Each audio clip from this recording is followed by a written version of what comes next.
আমার দিদির বাড়ি থেকে কটা আম নিয়ে এসে গুড্ডুকে দিয়ে দিলাম। তো গুড্ডু আম মাখা করবে বলে এই যে কেটে নিচ্ছে। তো আম মাখা করার আগে ও কিন্তু আমটা খেয়ে নিচ্ছে। আর আমার মা এই দেখো দুপুরবেলাতে বালিশ সেলাই করতে বসে গেছে, বালিশটাকে সেলাই করে নিচ্ছে। আর একদিকে গুড্ডু খেতে শুরু করে দিয়েছে। গুড্ডু আর ধৈর্য সহ্যে না, আম মাখা খাওয়ার আগে ও কিন্তু কেটে কেটে খেয়ে নিচ্ছে। আর এদিকে বউয়ের কাজে চলে এলাম। বউ দেখছি দোকানের মধ্যে ল্যামিনেশন করছে।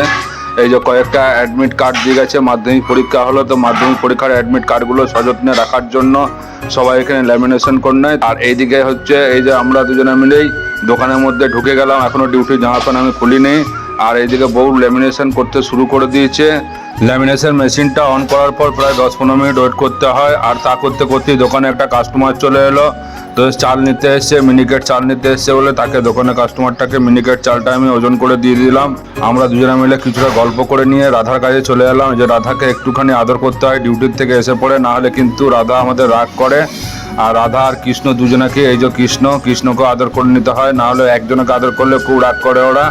আর গুড্ডুও এই যে দুজনাকে নিয়ে খেলা করতে বসে গেছে। তো ভাই বন্ধুরা, ভিডিওটা যদি ভালো লেগে থাকে তাহলে অতি অবশ্যই কিন্তু আপনারা লাইক, কমেন্ট, শেয়ারের মাধ্যমে আমাকে জানাবেন।